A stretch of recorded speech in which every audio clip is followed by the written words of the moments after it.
दोस्तों कल के डेट मतलब 7 जून को जो है आरबीआई एक बहुत बड़ा फैसला ले सकता है और इसका सीधा सीधा इम्पैक्ट होने वाला है आपका जो लोन है उसके ईएमआई के ऊपर। क्या है डिटेल्स आगे इस वीडियो में एक्सप्लेन करने वाला हूं। उससे पहले रिक्वेस्ट है, अगर आप मेरे चैनल में नए हो, ऐसे ही बैंकिंग और फाइनेंस रिलेटेड वीडियो देखना चाहते हो तो चैनल को जो है जरूर सब्सक्राइब कर लीजिएगा। चलिए दोस्तों बात करते हैं मेन टॉपिक के ऊपर।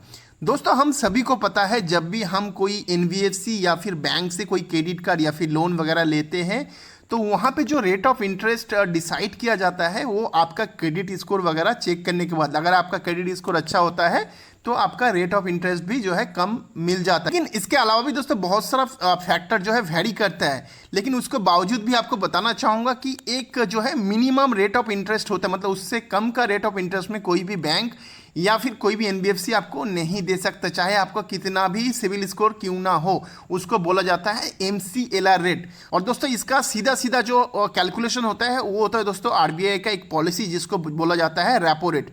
मतलब रेपो रेट वो रेट होता है जिस रेट पे बैंक आरबीआई से पैसा उठाता है और उसी रेट ऑफ इंटरेस्ट के ऊपर ही डिसाइड होता है एमसीएल रेट। तो इसका मतलब सीधा सीधा ये होता है कि अगर आपका रेपो रेट बढ़ जाता है तो एमसीएलआर रेट बढ़ जाता है और एमसीएलआर रेट बढ़ जाता है तो रेट ऑफ इंटरेस्ट भी बढ़ जाता है। सिमिलरली अगर रेपो रेट कम हो जाता है तो एमसीएलआर रेट भी कम हो जाता है और एमसीएलआर रेट कम होता है तो मतलब आपका जो रेट ऑफ इंटरेस्ट है वो भी कम हो जाता है। और इसको अगर आप सरल भाषा में मैं एक्सप्लेन करूं तो ये होता है कि अगर रेपो रेट कम हो जाता है तो आपका लोन का ईएमआई भी कम हो जाता है और अगर रेपो रेट बढ़ जाता है तो आपका लोन का ईएमआई भी बढ़ जाता है। दोस्तों आपको बता देना चाहूँगा कल के डेट में आरबीआई जो है अपना रेपो रेट के ऊपर जो है फैसला देने वाला है। मतलब रेपो रेट बढ़ाना है या फिर घटाना है, मतलब आपका ईएमआई कम होगा कि बढ़ेगा, उसका डिसीजन जो है कल होने वाला है। और फिलहाल दोस्तों जो रेपो रेट है वो 6.5% है।